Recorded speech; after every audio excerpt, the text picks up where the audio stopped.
Finally, the Airports Authority got out of those big money security contracts, but 7 News still has questions like, where the money there?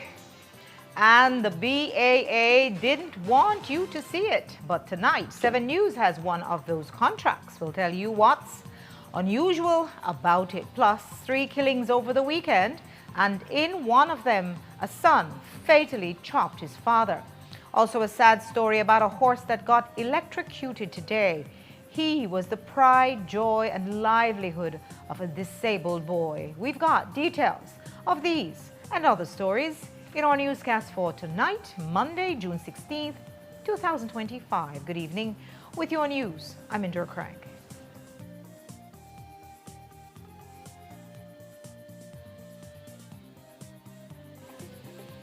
This newscast is brought to you by Cellular World, your authorized Samsung distributor.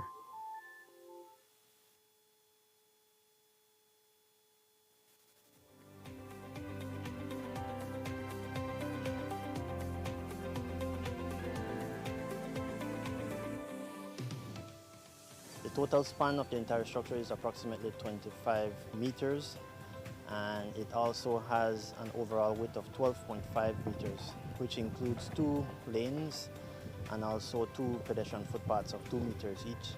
The design span for this bridge is basically 75 to 100 years, so that's the expectation of its life. It's $2.4 million to complete the bridge, and we also did the boat ramp. We had to incur a little bit additional expense because we did the pontoon to be able to allow the residents to be able to cross while we are building. Infrastructure is one of the key elements for economic development. It allows people to generate more income. It does so many things. It will open the whole area for free flow of traffic. It gives you safety. And we're allowing, because of the height of the bridge, we're allowing now traffic of boats underneath. It will enhance the tourism product. It betters the quality of life of the neighborhood. And that's what we want to do. We are here to serve the people, and these projects is a symbol of that. It's good, I would say good, and people will be happy to see a new bridge. I'm very, very elated that this bridge has finally been realized for the people of the change. A lot will move better, will move faster, and some people might even stop and take pictures because they're a pretty bridge, they're a nice bridge. I like the bridge. From the minute I heard about it, something that I personally wanted done, this is a welcome news for Punta Gorda.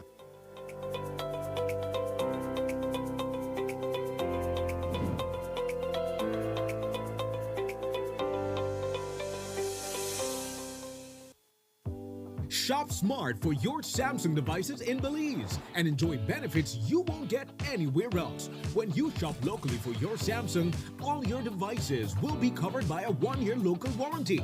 You won't get that when shopping with the other guys. When in doubt, always look for the Cellular World seal to know you're getting the real deal. Shop with confidence and enjoy your Galaxy knowing that it can be repaired locally at our Samsung Service Center by certified Samsung technicians using original parts and machinery.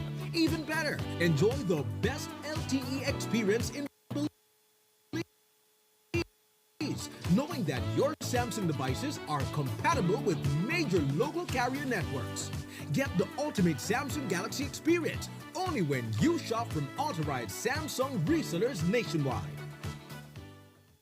Scandalous.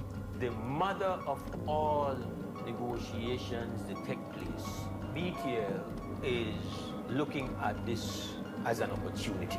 We pay for the elimination of competition, so we're willing to pay beyond asset value. That when they put in the release. I'm saying that it doesn't make business sense to buy a competition if your competition is losing money. Just let them bleed out. The great Jaime Briceño has a vested interest. That's also the brother of the Prime Minister. This don't look good. This look like economic incest. There are multiple conflicts of interest or related party issues here. The Briceño business empire would gain substantially. We're talking tens of millions of dollars. The good Mark Lizarraga is the brother of Pete Lizarraga, Next Gen. Economic incest. It would be scandalous.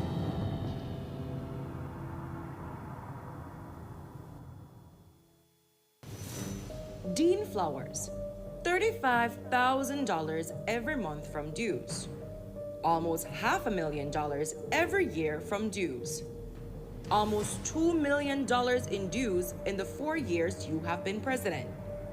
Can you account for that money, Mr. Flowers? Union members want to know. Belizeans want to know.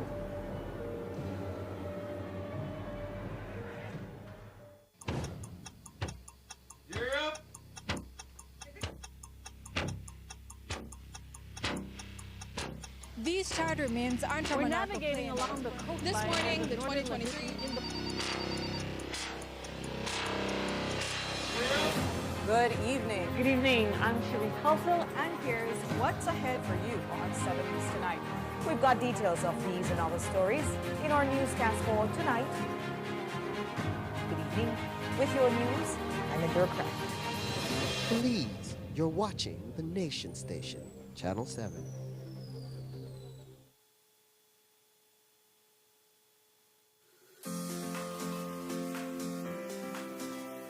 Motorcycles are much smaller than vehicles, which makes it difficult to judge how fast they are going and difficult to see on the road. Motorists often miss oncoming motorcycles and bikes, which can have deadly consequences for riders. Avoid distractions while driving. Stay focused on the road. When making a turn, look once for vehicles and pedestrians, and look twice for motorcycles and bikes. Again, it is look once, look twice, think bike.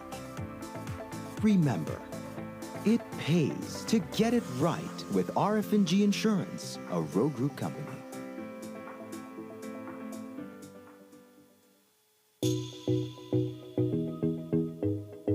In Belize, change isn't just coming.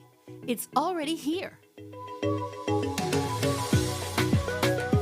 When people have tools, knowledge, and power, they build the future they want. This is what a game-changing partnership looks like. Equal, lasting, and led by the next generation. From greener choices to inclusive growth and innovation, Belize and the European Union are shaping tomorrow together. Every action, every voice, every breakthrough, it's all a part of the same story. Game changers, empowering the future. Follow the EU in Belize to discover the game changers.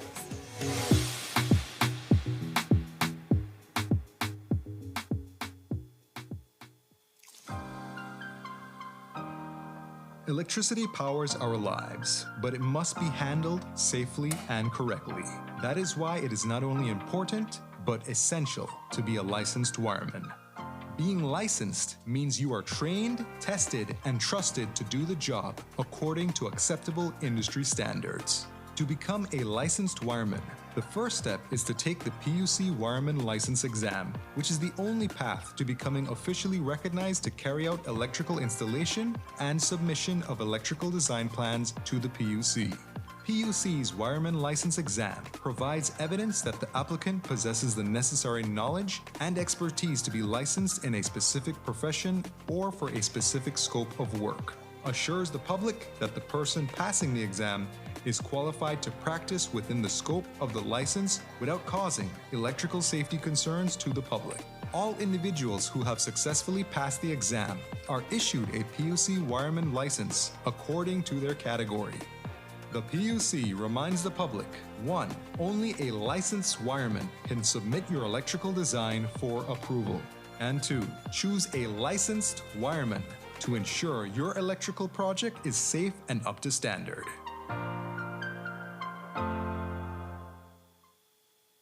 Wake up to positivity and inspiration. It's a fresh and diverse twist on your mornings. Tune in to Sun Up on 7 every weekday morning at 6:30 a.m. right here on your Nation Station, Channel 7.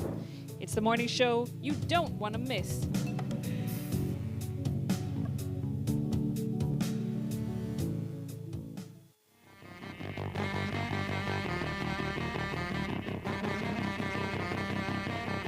Tune into a special edition of Uncut on June 19, live from the University of Belize, I'll be talking to the foremost authority on Belize's economic history, author Victor Bulmer Thomas. I'll be talking with him about Belize, navigating a path in the age of Donald Trump. You can come and see it live at the Jaguar Auditorium at UB or tune into Channel 7 or any of our live streams. Uncut is back, June 19th. Join us.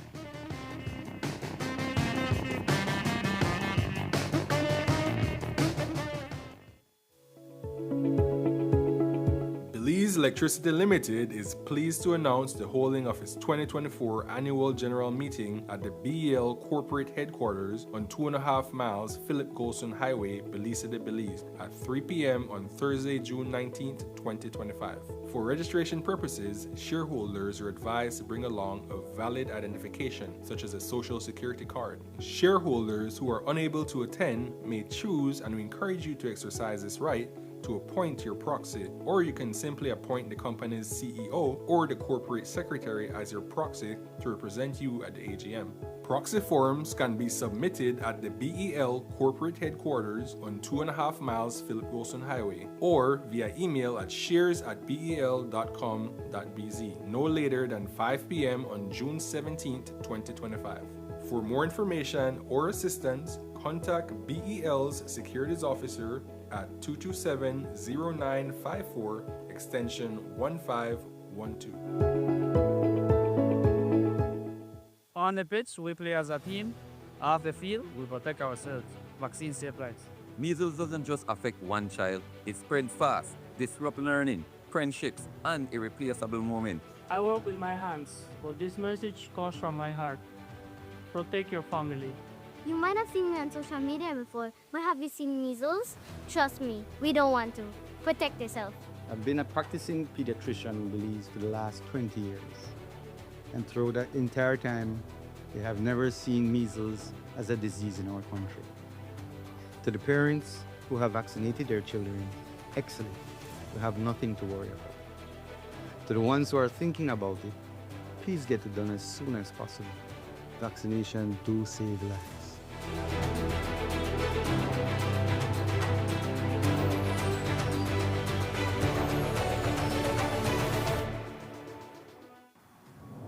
In the heart of a thriving country, Atlantic Bank stands as more than just a financial institution. We are family and your steadfast partner in success throughout every step of your journey. Our unwavering focus remains on continually enhancing your experience through innovation. From the traditional banking services to cutting-edge online and mobile banking services, we make your life easy, convenient, and secure. We deeply value the relationships and trust placed in us over the years. This trust has enabled us to support and realize the dreams of our personal customers, be the driving force behind the development of micro, small, and medium businesses, and the preferred partner to our corporate clients. We are committed to serving our communities and making a positive impact. By prioritizing financial inclusion, we ensure that everyone has access to the financial tools and resources they need to thrive. We are your partner in progress, serving you with excellence and professionalism and providing real-life solutions. Today and for generations to come, let's continue building the future together.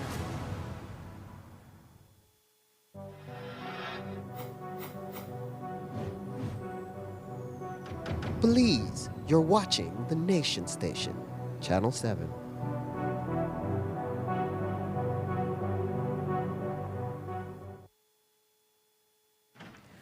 For weeks now, we've been reporting on those airport security contracts. 11 days ago, they announced that the contracts were questionable and payments were being suspended.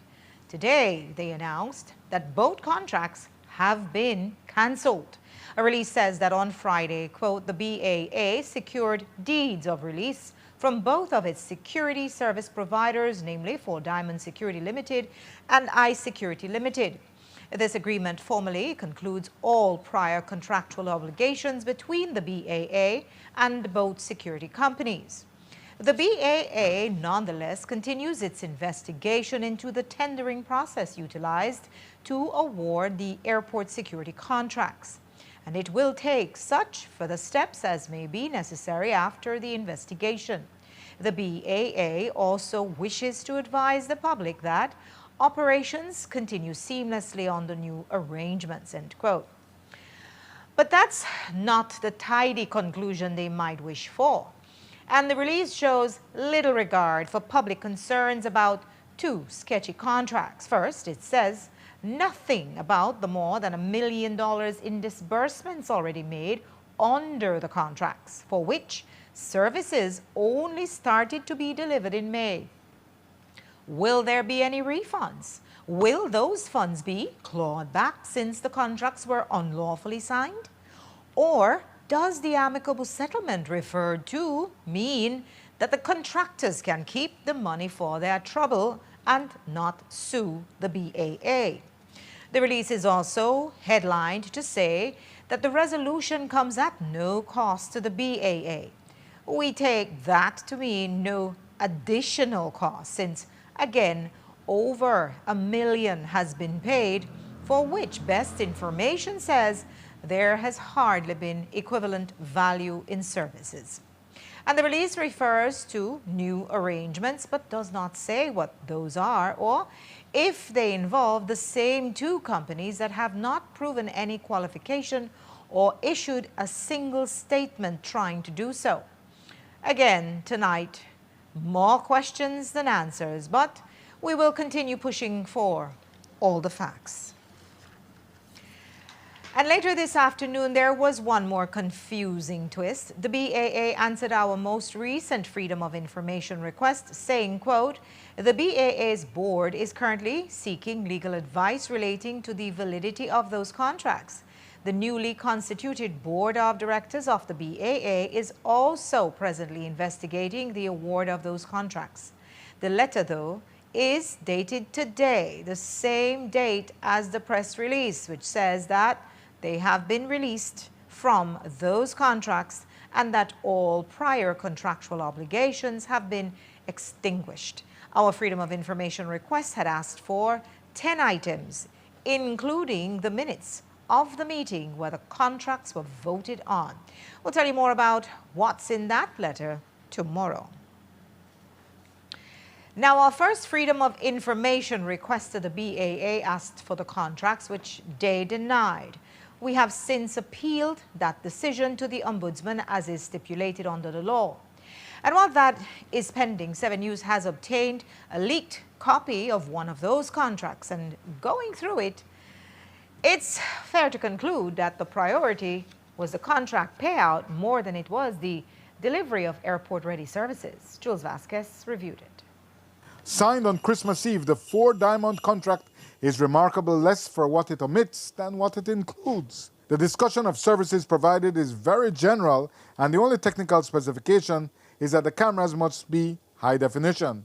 There is nothing specific to aerodromes or airports, no specific zones of responsibility, no reference to terminals, apron, airside or landside, no requirements of the area of coverage, no term specified for the preservation of security recordings or retrieval of such recordings, no incident reporting and documentation.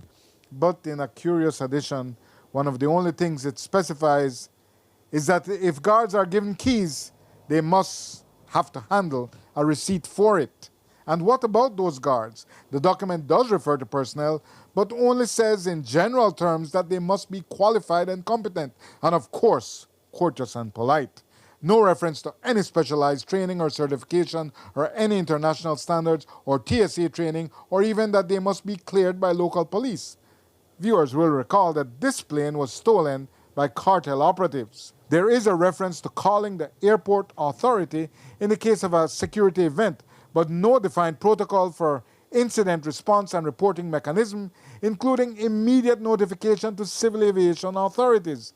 There's also no provision for performance standards and monitoring. But one thing that is very specific is the price, $124,610 monthly. That's crystal clear. and the automatic renewal after 10 years and 15 million paid, the contract automatically renews unless the BAA writes to say otherwise. And then there is the confidentiality clause that does not refer specifically so much to data and protection of sensitive airport and passenger information, but it does refer to the contract document, which must remain confidential.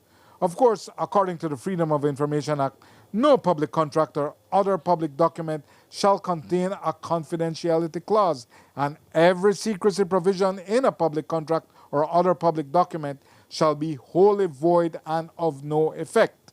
The contract is signed by Mike Estefan for 4 Diamond and by Chairman Ricardo Martin and Sandy Roberts for the Airports Authority. It was not signed by the other owner of 4 Diamond, BAA board member Nigel Boulois. It was prepared by William A. Lindo, whom months later would be appointed to the BAA board, which he later resigned from. The contract has now been suspended and will reportedly be cancelled, but the public does not know at what cost and with how much already paid out.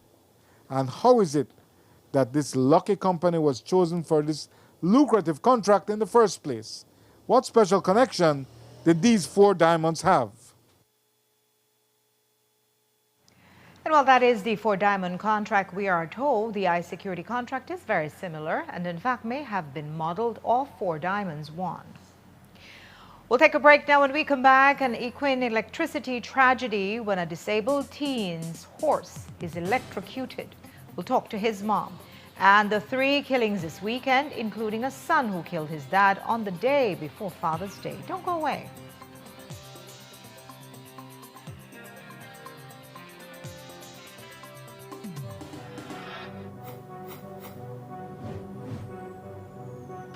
Belize, you're watching the Nation Station, Channel 7.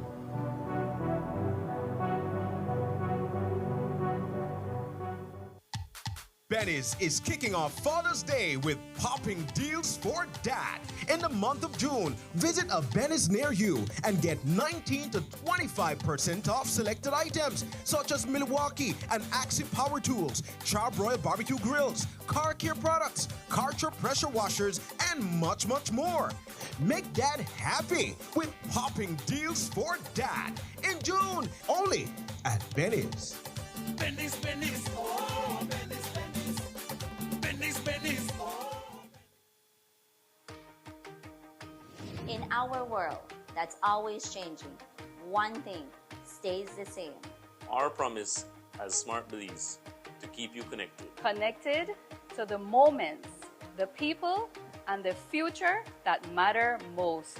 With every new tower, our service upgrades, and every new smile, we're keeping our promise in building more than a network.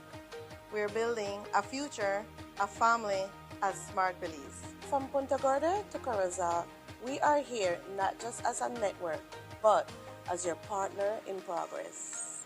We have grown significantly over the past 20 years, and we just keep growing. Thank you for placing your trust in us. We remain dedicated to providing meaningful connections that bring value in every way that matters to you. We continue to bring people together.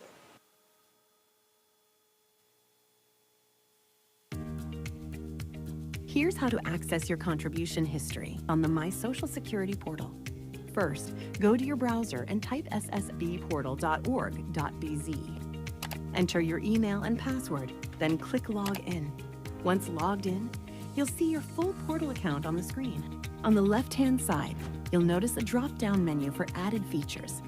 Click on History. Choose Contributions.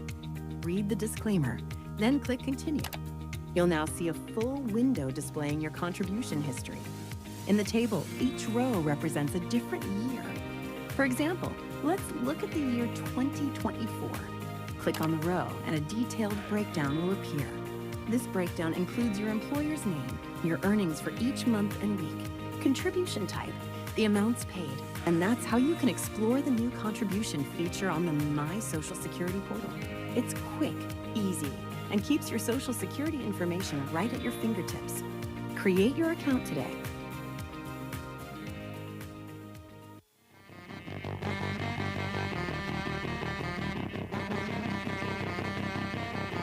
Tune into a special edition of Uncut on June 19, live from the University of Belize. I'll be talking to the foremost authority on Belize's economic history, author Victor Bulmer Thomas. I'll be talking with him about Belize, navigating a path in the age of Donald Trump. You can come and see it live at the Jaguar Auditorium at UB or tune into Channel 7 or any of our live streams. Uncut is back June 19th. Join us.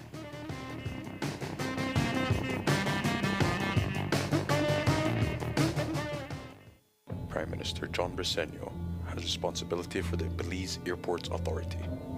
His CEO, Narda Garcia, sits on the board of the Belize Airports Authority. Narda's daughter, Thea Garcia, is the general manager of the Belize Airports Authority. Together, these three were in charge when the BAA awarded two disgusting 10-year contracts valued at $28.5 million to two PUP cronies. These cronies have received over $1 million without providing any airport security. You three have no shame in your game. The people of Belize deserve to know. What is the secret connection between 4 Diamond Security and PM Briceño? Will iSecurity be made to account for the $750,000 it received for doing nothing? Where did all that money go? Millions have been made, but the teachers can't get paid.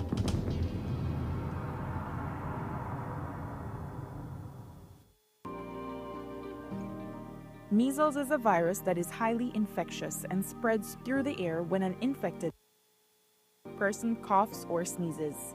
It often starts with a fever, cough, runny nose, and red, watery eyes, followed by a rash that spreads all over the body. Measles can cause serious complications. But here's the good news. Measles is preventable. The safest and most effective way to protect your child is through vaccination. The MMR vaccine is safe and available at your nearest health centers and clinics. Let's keep our families and communities safe. Get vaccinated. Stay protected. Brought to you by the Ministry of Health and Wellness in partnership with PAHO and UNICEF.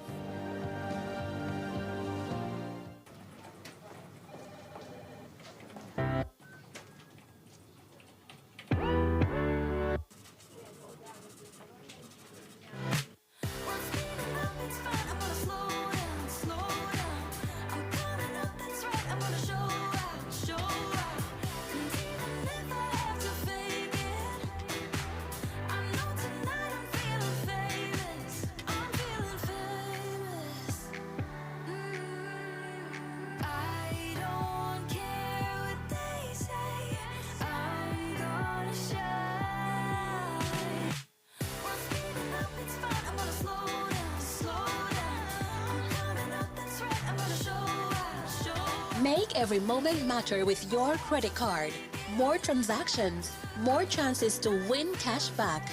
You can be one of 4 monthly winners. Get a chance to win cash back with every purchase of $100 or more. For more information, visit www.atlabank.com. Atlantic Bank, building the future together.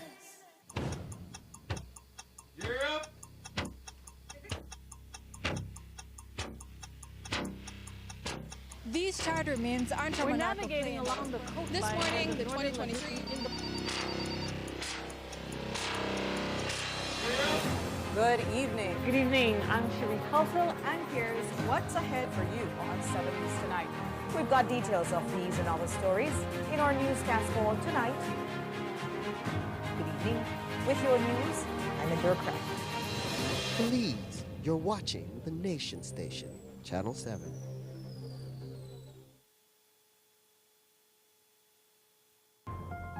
I want to ask you in the media to ask him how his phone number connected to him is linked to a high-profile investigation involving public officers.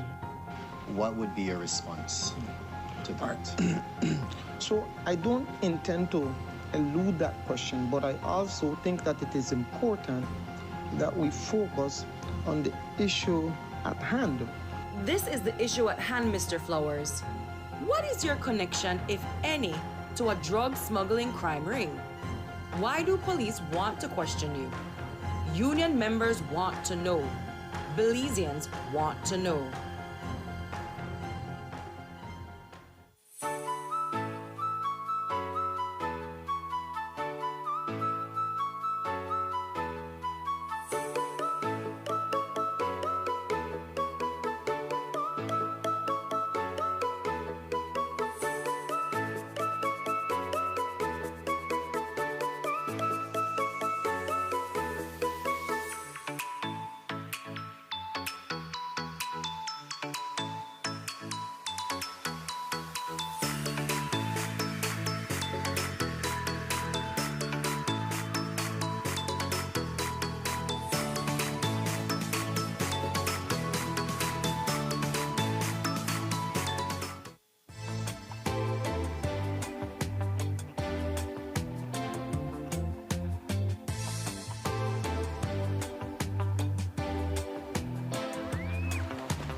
However you travel, you're home.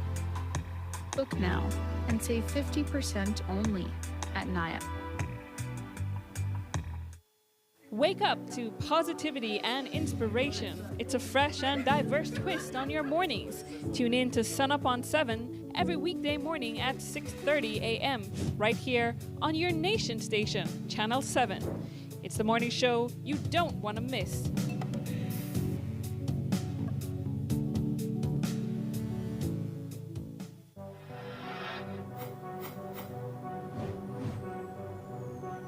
Belize, you're watching the Nation Station, Channel 7.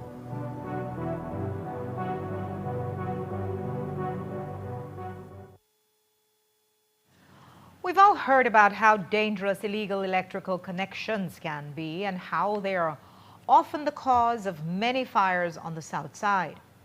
This was proven yet again today after a horse was electrocuted this afternoon. Jo Marie Lanza has that report. This is the sad scene that unfolded this afternoon at the far end of Neil Penn Road's extension. A motionless horse folded up against a fence.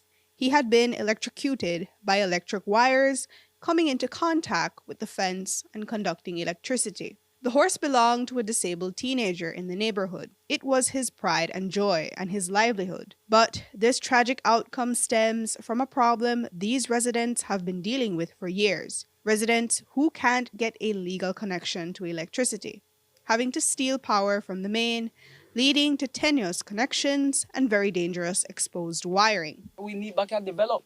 We need to get in the proper utilities back here, Penn Road extension. With the suffer back here, we had fires back here because of electrical thing. No one has get electrocuted back here. I mean, it could have been a child.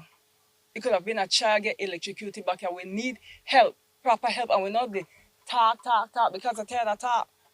The what? To make somebody dead, literally, we then come and do something to help the people in back here.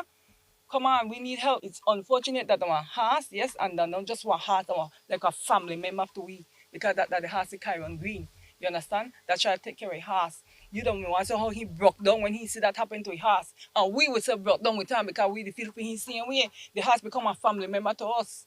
You understand me? Kyron Green, a victim of gun violence, which left him paralyzed in 2019, procured feed and supplies to care for his horses by selling their manure. His mother says it was a major investment for them, and it was something her son enjoyed doing in hopes of making a living by raising and selling horses. My son always wanted to be a veterinarian. He had love, he has a passion for animals ever since he was a child, young child growing up. You know, before his injury when he was shot at the tender age of 11, he used to take care of horses, dogs, you understand? He used to climb on bucket for wash horse and things. So that's something where he loved as a passion. So being that he graduated now from Canaan High School, the child had the dreams that he wants to start to make the horse their mate, raise them up and sell them up. Just like how you can do with the dogs. Get some name brand dog, so good breed dog, raise them up and start to sell them. That's how you're making money because that's the passion we love. So now that happened to his heart, of course, he broke down. He broke down You understand? We just hope that he could get a breeder for the horse. You understand? He made a mate. He did actually made a mate with the next horse. So with the hope that this horse will get pregnant and bring out our spring for you. But aside from the dangerous electrical issues in the area, for Bilal, she has a bigger burden on her hands, getting her son another horse to care for. I have to try so I could get him back another horse, miss, because at the end of the day, that's his passion. And I'm going out all the way to get back on horse with that child. He deserves it. To be in that situation, I take care of the horse and that's something I love. I have to do back something for him. Jo Marie Lanza, 7 News. Those who wish to assist Kyron Green to get a new horse can contact his mother at 605-5794. 30 expended shells were recovered after a ruthless execution in Camalote village took the life of 21-year-old Travis Swift. Swift was at home on Friday night when the gunman barged into his yard and fired shots through the window. He was killed almost instantly, the second son of his mother to be gunned down. And even today, she had no idea why her son was murdered, since she said he was a homebody. And while she's grieving Swift, she also has to take care of her other son, who saw his brother take his last breath. Courtney Menzies visited their home today and has this story. 7 years after the murder of his brother, 21-year-old Travis Swift was gunned down inside his own Camalote home. Swift had just entered his mother's bedroom when a gunman came up to the window and fired a barrage of bullets. And while Swift had reportedly lived a calm life, the police confirmed that he was indeed the gunman's intended target. Initial investigation has revealed that Swift had departed from his mother's residence at about 8:15 p.m. en route to a neighborhood shop, and shortly after he returned, it is believed that an unknown individual entered the residence and fired multiple shots, fatally injuring Swift. Police are currently seeking 2 male persons who they believe can assist with this investigation. Any motive? No motive has been ascertained so far. Is he known to the police? He is not known to the police. Do you believe that he was followed from the shop back to his house? The information that we have been able to gather so far suggests that is the case and that he was the intended target. Are the two suspects from Camalote as well? Yes. And just like the police, his family has no idea why he was targeted. His mother explained that when her younger son called her and said there was a shooting, she couldn't have guessed that Swift was injured. It really hurt, shocking and everything because I couldn't believe it. My younger son called me and told me, "Ma, they just gonna shoot up the house." But when I think that shoot up that just, gonna shoot up and nobody never get hurt, he tell me they shot Travis. Like 5 minutes after, I tell him, call the police, hurry. 5 minutes after that, I call him back and he tell me Travis done dead already. What hurt me so much and this pain, I don't know if we ever going. Travis has somebody when no get trouble. Travis has somebody where, he always is there to help people. Travis, that one sweet person, kind person. Everybody will know he know what type of person Travis. I don't know why they kill him, what the reason, why they target him, and why they wait until he gone in at the house, for going and shoot her. Because they shoot her from through my window from outside. He may just come in like 2 minutes after he entered the house, they kill her.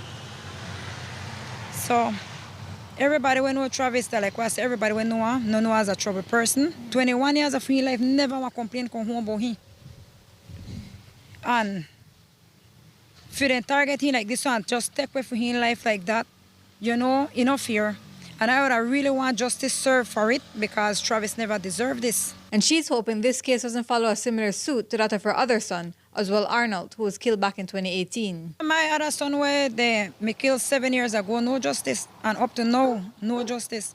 So I had to beg the police, saying, please, get to the bottom of this and at least make we get justice for Travis. For now, Oriana is just grateful that her younger son wasn't injured. They may shoot up at the other brother too, but none of the shots never catch him. When Travis called out to his brother, when they shot her, they thought they aim at my other son, but like God, a wonderful man. He shielded my other son so that nothing could have happened to him because my son said all the other bullets and pass on, but none never touch him. So God really shielded her. that not never happen to me. They're hard, and to every day he get up a fight, you know, like it really hurt him because he done be the last person with her. Really hard, but you know, I have to take it one day at a time. And God want give we the strength that we need. I believe that man up there, he want give we the strength that we need to make we go through whatever we go through right now. Courtney Menzies, 7 News. This day, 59-year-old Rubio Salazar was killed by his own son, 39-year-old Daniel Salazar. The argument that led to this fatal chopping stemmed from an incident involving a pet dog. But Daniel Salazar may have a case for self-defense. ASP Stacy Smith told us more.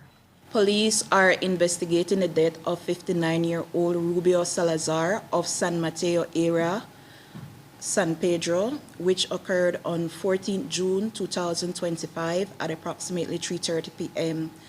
The investigation has so far revealed that Rubio Salazar and his son, 39-year-old Daniel Salazar, got into an altercation with each other, where it is alleged that Rubio struck Daniel with a stick and Daniel inflicted a chop wound to the upper part of Rubio Salazar's body, fatally wounding him. Daniel Salazar was detained, where it was observed that he had a wound to the temple for which he sought medical attention. Daniel Salazar is currently in police's custody, where it is expected that charges will be brought against him during the course of the day. Can self-defense be applied in this case? Self-defense certainly arises on the facts. However, for a defense of self-defense to be successfully sustained, proportionality is the question. The Office of the Director of Public Prosecution will give directions as to what charges are to be levied under the circumstances. Can you confirm if the father was drinking at the time? I can confirm that samples were taken from persons that were present and statements were recorded.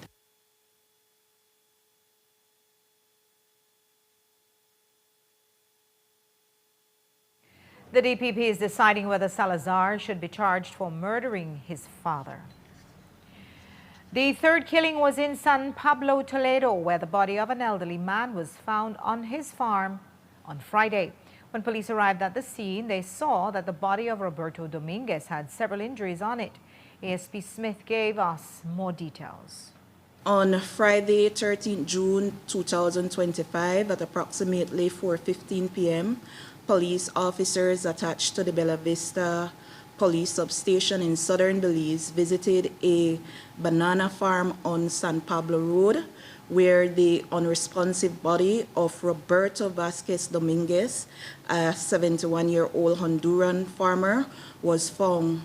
The body, which was already in a state of decomposition, exhibited injuries consistent with chop wounds and gunshot wounds. As a consequence of the ongoing investigation, police have learned that Dominguez was last seen alive on Monday, 9 June, where it is alleged that he indicated to an individual that he was going to do some work on his farm. The investigation into this matter continues. Any suspect? No suspect has been identified thus far. And did he disclose if he had any problems with anybody else? No information has been ascertained in relation to that question. Was anything stolen? No, not at this moment. We haven't been able to ascertain if anything was stolen, and no motive into this incident has been ascertained.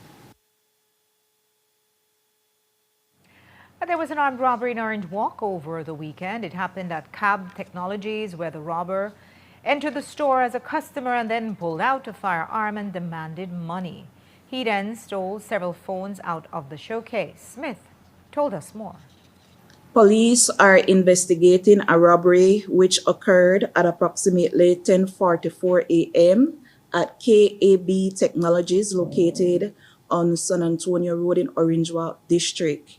The proprietor of that store reported that a Hispanic descent male person entered the business place and pointed a firearm at the cashier, demanding that she handed over money and cell phones. The male person stole a total of 6 cell phones and made good his escape. Police's investigation into this matter continues. That has not been quantified as yet. Last week, we reported that Hanisha Castro's ex-son-in-law, Sir Andrewin, attempted to burn down her house by setting her couch on fire. Fortunately, while there was some damage, the home was not destroyed. Today, the police told us that Andrewin was charged over the weekend. As a consequence of the arson report made by Hanisha Castro on 12th June, on 14th of June 2025, police formally arrested and charged Sir Hugh Anthony Andrewin, 21 years old Belizean construction worker, for the crime of arson. Do you know what he used, how he started the fire? That information has not been ascertained as yet. We're awaiting the information from the fire personnel to assist in that regard. Andrewin was unrepresented in court this morning, where he was read a single charge of arson. No plea was taken since the prosecutor is awaiting the DPP's orders on whether the matter will proceed on indictment or summarily. He was offered bail of $1,500 plus one surety. He will return to court on August 11th.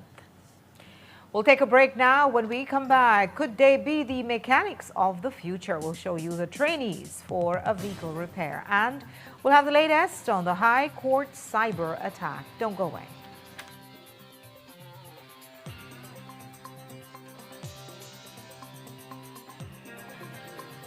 This newscast is brought to you by Cellular World, your authorized Samsung distributor.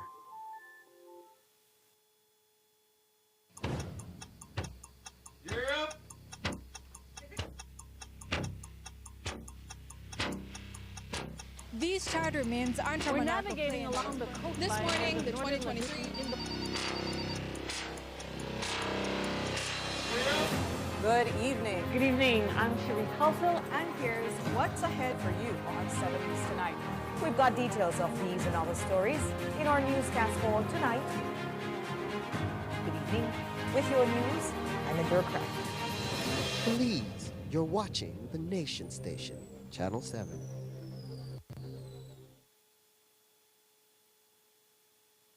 This lady is Minister Thea Garcia Ramirez. She was the general manager of the Belize Airports Authority when it awarded a 10-year sweetheart contract worth $13.5 million to a company called iSecurity, owned by a PUP insider named Ian Cal, to provide airport security. An advance payment of $750,000 was made to iSecurity, and as all of Belize now knows, no security was ever provided to any airport. This hijacker nearly killed 15 passengers on Holy Thursday because there was no security. In a press release, Minister Thea says she did not sign this contract and had voiced her concerns to the Belize Airports Authority. Thank you very much for clarifying that, Minister Thea. But since the good people of Corozal Bay elected you on a platform of accountability and transparency, can you please say whether or not your general election campaign received any campaign financing from the money advanced to iSecurity?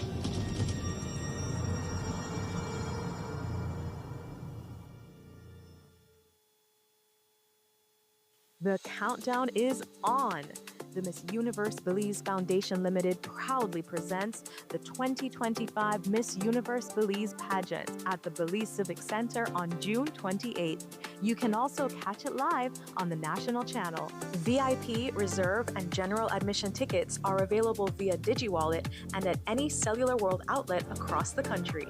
Want the ultimate pageant experience? Secure your Ultra VIP table now by emailing mubelizeinfo@gmail.com. You can also call or message us at 670-8786. The Miss Universe Belize National Pageant. Doors open at 6:30 p.m., red carpet rolls out at 7 p.m., and the show begins at 8 p.m. sharp. Miss Universe Belize 2025, crowning confidence, inspiring change, the power in her voice.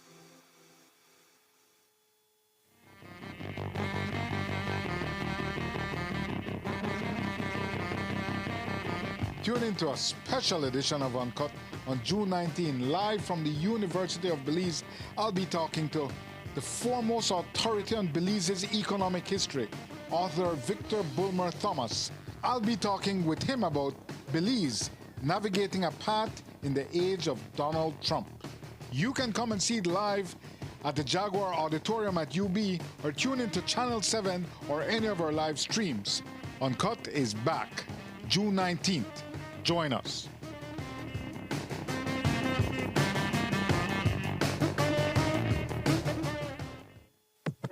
Mars Production, Smurf and Clark's Entertainment present Fashion and Brunch, the all-inclusive brunch and liquor yacht party, Sunday, June 22nd, 2025. Music by Firestarter, DJ Fingers, Smurf and Clark, DJ Cad, DJ Sambo, DJ Console, Alliance Crew. Set sail 10 a.m., return 3 p.m. from the Fort George Pier. Drink and eat free on board. Pre-sold tickets are only $175. More on the day of, if available. It's Fashion and Brunch, the all-inclusive brunch and liquor yacht party, Sunday, June 22nd, 2025. Setting sail from the Fort George Pier. All I want is one piece of wine, darling, yeah.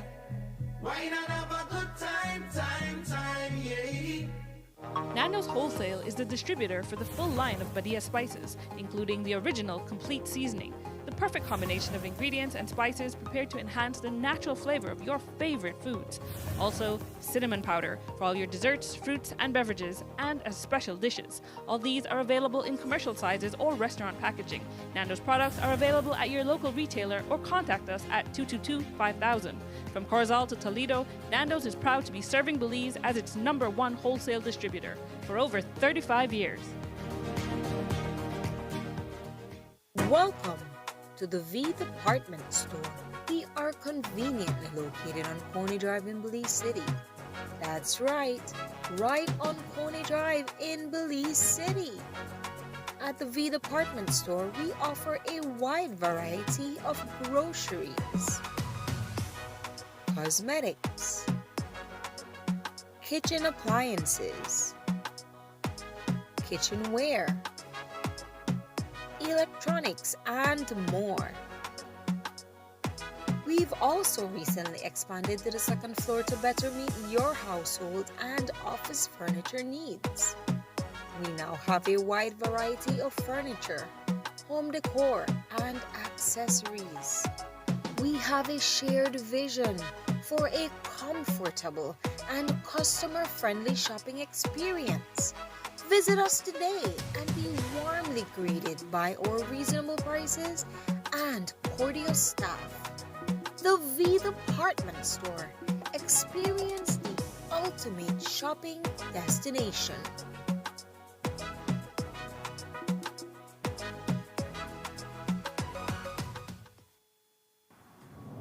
In the heart of a thriving country, Atlantic Bank stands as more than just a financial institution. We are family and your steadfast partner in success throughout every step of your journey. Our unwavering focus remains on continually enhancing your experience through innovation. From the traditional banking services to cutting-edge online and mobile banking services, we make your life easy, convenient, and secure. We deeply value the relationships and trust placed in us over the years. This trust has enabled us to support and realize the dreams of our personal customers, be the driving force behind the development of micro, small, and medium businesses, and the preferred partner to our corporate clients. We are committed to serving our communities and making a positive impact. By prioritizing financial inclusion, we ensure that everyone has access to the financial tools and resources they need to thrive. We are your partner in progress, serving you with excellence and professionalism and providing real-life solutions. Today and for generations to come, let's continue building the future together. Wake up to positivity and inspiration. It's a fresh and diverse twist on your mornings. Tune in to Sun Up on 7 every weekday morning at 6:30 a.m. right here on your nation station, Channel 7. It's the morning show you don't want to miss.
Belize, you're watching the Nation Station, Channel 7.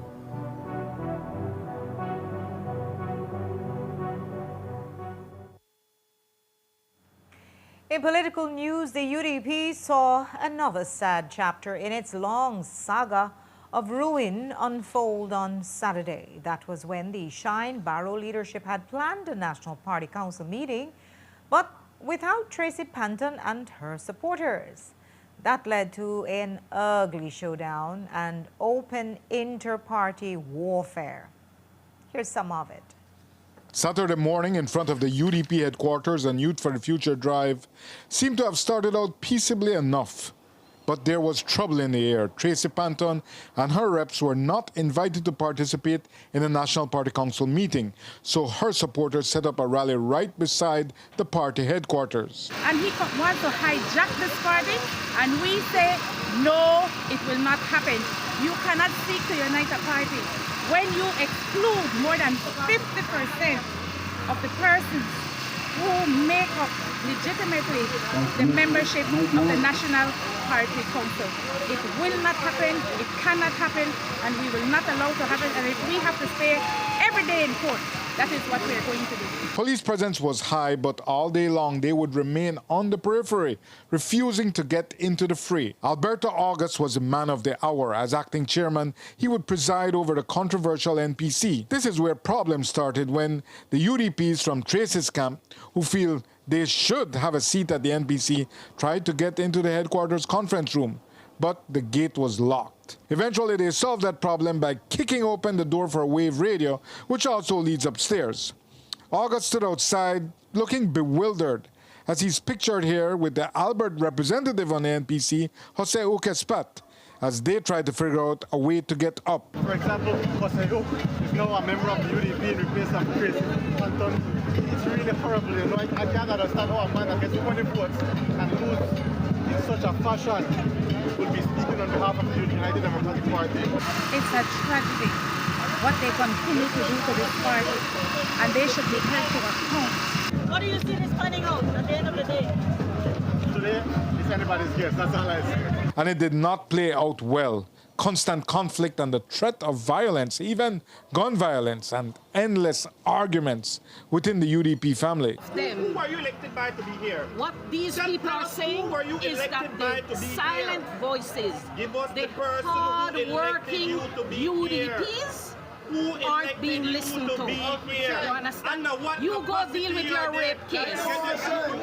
Will the meeting be called off as a result of it can't proceed? Well, how would it proceed? If I was Shine, I'd just leave. I would just resolve. That's why you're such a... That's why you're in this and I'm not. Yes, because you're a disrespectful to me. You're a disrespectful to me. Hours later, after the NPC meeting had to be aborted, Shine Barrow left in his vehicle and was pelted with eggs, while Tracy Panton emerged in a surge of rage. You know what hurts me at all. You know how peaceful we have been? You see the thugs that they are? You see the thugs that they are? Did you see? Because you are the appetite judge. Did you see? 41 police officers out there now. 41!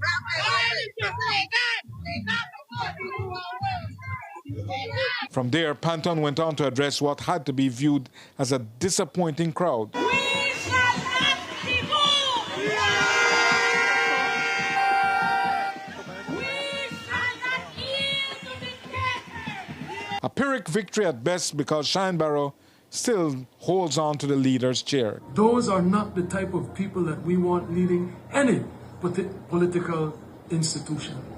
Those are not the type of people that we would ever, heaven forbid, want to be the prime minister of our country. But he claims they will now have to try to hold another NPC meeting after this one failed. So the party chairman and the central executive and the National Party Council will proceed with another NPC here at our United Democratic Party headquarters so that we can bring the party together.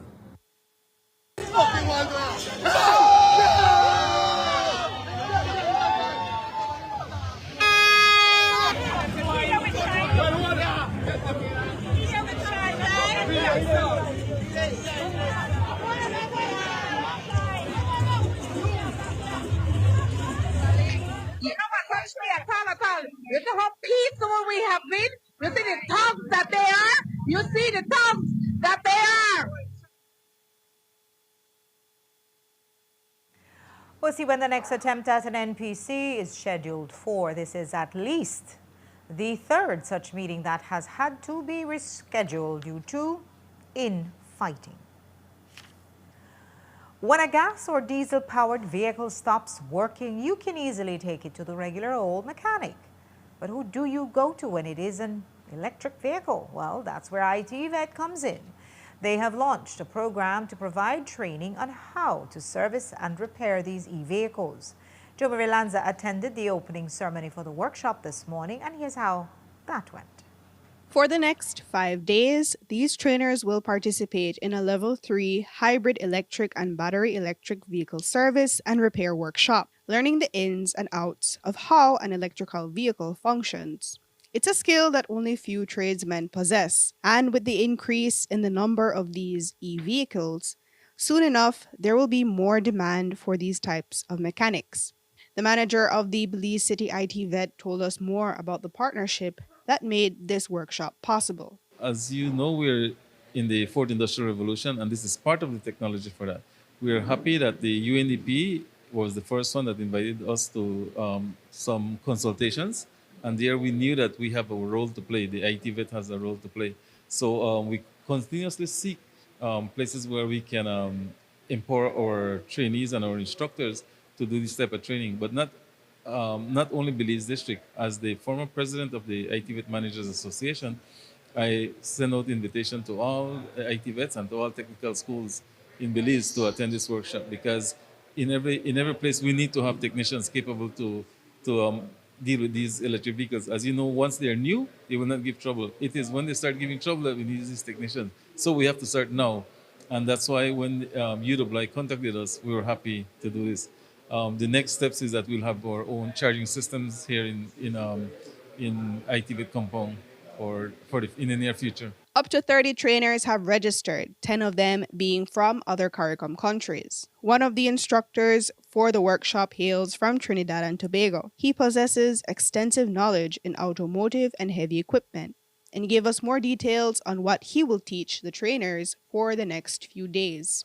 Well, exactly what the introduction was today about electrical vehicles, and we want to get them involved with the technology and understand, the way to have these equipment or vehicles repaired as the case may be.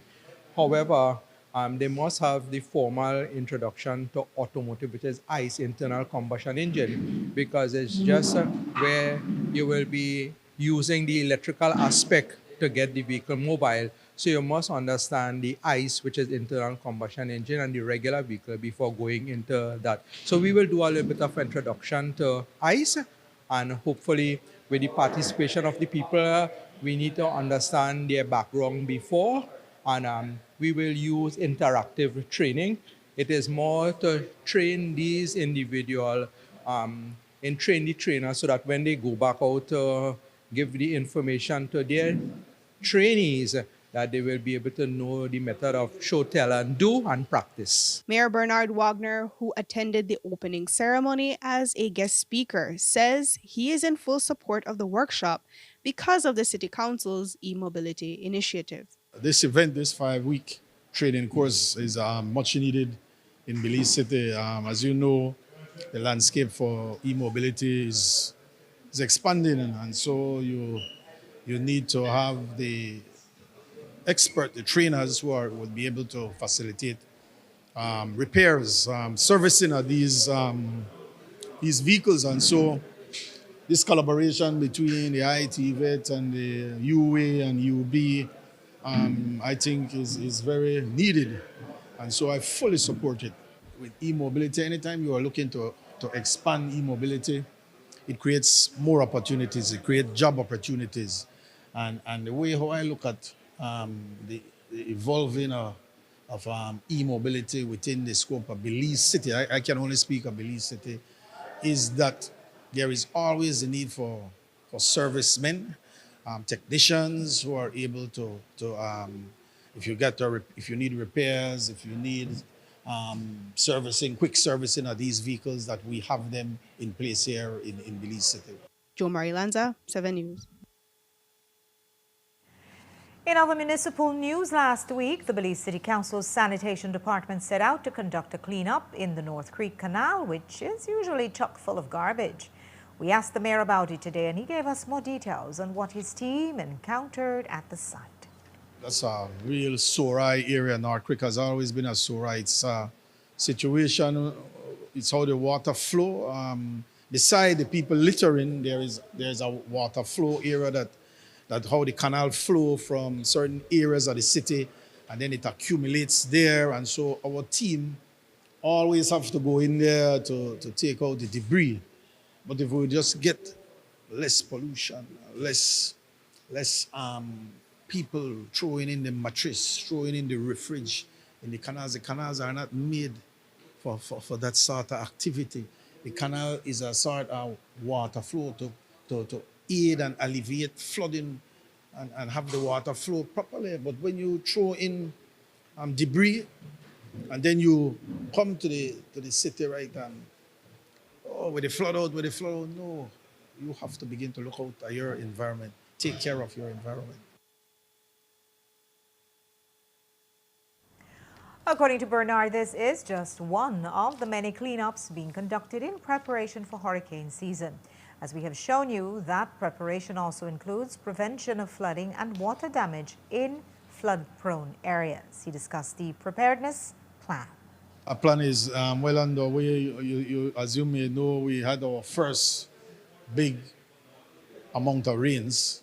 From my reports that I've received, according to the reports I've received in respect to the rains that came, the water ran off pretty easy. There are areas that still require some sort of maintenance. I think we focus a lot on the 6 key flood-prone areas, and we may have to now look at the other areas. We may have, to some extent, not put in the work in some of the other areas, but our team is aware of that, and our team is out to ensure that we, at best, because you will never be able to fully alleviate full flooding, at best, we are able to have the water flow off pretty quickly. We have some in the Coney Drive area, in the Buttonwood area, behind the unit. Belize Healthcare Partners, some of the streets that are touched off Coney Drive, some of them get flooded. Even streets along the Seashore Drive area, I have some residents who have reached out to me in respect of flooding in that area. So there are areas that still require some maintenance. A man escaped with minor injuries after the jet ski he was riding exploded on Saturday morning in San Pedro.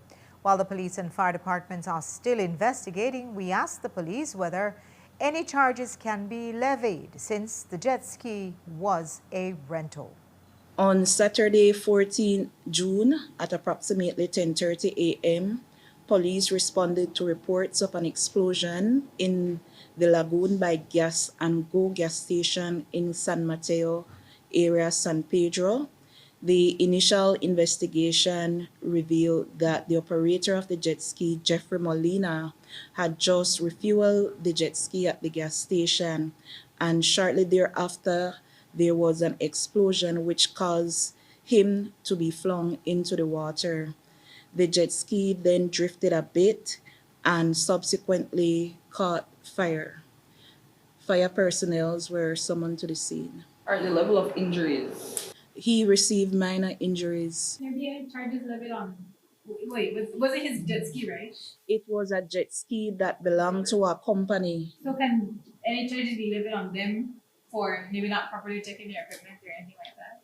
Certain that will require an inspection to be done, which leads to that conclusion. A man was injured on Sunday after he let his attacker into his home. According to police, the attacker called him by his name, introduced himself, and then asked to use the bathroom before pulling out his weapon. ASP Smith told us more.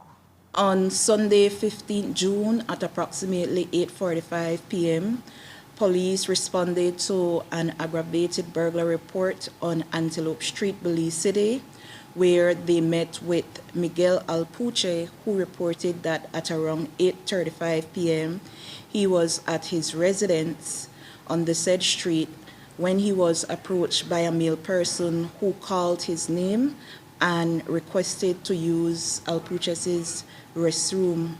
However, after this male person gained access to the house, he produced a knife and demanded money from Alpuche. A struggle ensued between Alpuche and the individual, which resulted in Mr. Alpuche receiving cut wounds. The police are now seeking one male person in connection to this incident. Did he know the person? The information that we have ascertained is that the male person gave his name to Mr. Alpuche and would have called Mr. Alpuche by his name. However, he is not quite certain as to whether he recognized the person. Was anything stolen? No. Yes, there was a demand. However, the struggle that ensued caused the male person to subsequently flee without receiving anything. And on Thursday night, a man was injured in a shooting after someone he had been socializing with pulled out a gun. The victim and his attacker reportedly had an altercation that turned into a shooting. Smith gave us more details. On Thursday, 12 June 2025 at approximately 11:35 p.m., police responded to a shooting incident on Mescal Street, Belize City. It was learned that Jevon Ramclam was injured as a consequence of the shooting and was ferried to the Carl Hushner Memorial Hospital for treatment. So far, the investigation has revealed that Ramclam was at his residence socializing with a group of male persons when an argument ensued between Ramclam and one of the individuals who is alleged to have pulled out a firearm and fired several shots at Ramclam, injuring him. Police have since arrested and charged Lyndon Mescal, a Belizean tour guide of Mescal Street, for the crimes of use of deadly means of harm and dangerous harm. So these two people were friends? They are familiar with each other, yes. Were they drinking? They were socializing. I believe they were drinking indeed. The firearm was licensed? No, Mr. Mescal is not known to be the holder of a licensed firearm. And are any of these persons known to police? Yes. In other news, the Ministry of Human Development, Family Support and Gender Affairs have partnered with UNICEF through the Department of Human Services to conduct a week-long national training to improve casework standards by educating frontline social workers on how to conduct proper social inquiry, investigative, custody, and adoption reports. Their press release details that these reports serve as critical tools in assessing child welfare, informing judicial decisions, and guiding interventions that uphold the best interest of the child. Here are the highlights from the launch ceremony today. To properly serve families and children, the court requires accurate reports, social workers who understand the importance of law and its legal requirements. Without continued training for social officers, we will have failed our society at large. I am most grateful for the desk review and subsequent revision of the court-mandated social reports, the SIRs. They focus on ensuring accuracy, objectivity, and an adherence to establishing standards for social workers and the practice. In final, if we are serious about the work we do, my recommendations are as follows. To ensure that we have enhanced training for report writers on standardized report writing and objective assessments. Continued training for social officers in capacity building. Continued training on court practices and procedures for social workers. Develop a checklist to ensure completeness and consistencies across all social inquiry reports. So therefore, if it is that you are in Punta Gorda, your report should reflect and be of deep analysis, just as if it is that you were sitting in a court in Belize, sitting in front of a magistrate. Consider periodic reviews to improve report quality and reduce discrepancies.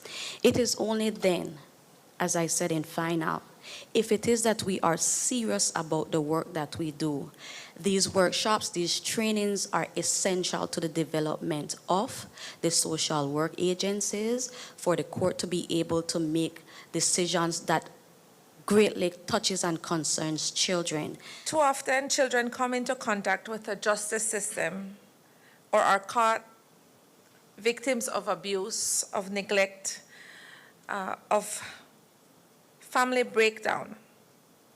And the world only sees what's on the surface. They see the behavior or the charges in the headlines on social media especially. But as social workers, you are called upon to look much, much deeper. You're charged to uncover all the stories beneath the pain, beneath the behavior, and to understand not just what happened, but also why it happened, and most importantly, what can be done to protect and uplift the child moving forward. Belize's senior courts are slowly getting back up to speed after a cyber attack by a sophisticated ransomware named Kilin. But after reportedly refusing the ransom and basically rebuilding the system from scratch, the courts today announced that the registry at the senior courts of Belize is now operational and functional. They add that registry business such as marriage, license applications, apostilling of documents and receipt of payments for court and registry business are being dealt with manually at the registry. The Court of Appeal has been sitting continuously without interruptions, while the High Court has been sitting both in person and virtually to ensure court matters continue to be heard. A release adds that some measure of internet connectivity has been restored in the senior courts of Belize. Rebuilding the system with a firewall reportedly cost in the range of $400,000. That's all we have for you for tonight. Thanks for watching with your news. I'm Indira Craig. Remember, you can find a full transcript of the news at 7newsbelize.com and see the streaming video on our Facebook or YouTube pages. Have a pleasant evening and join me back here tomorrow at 6.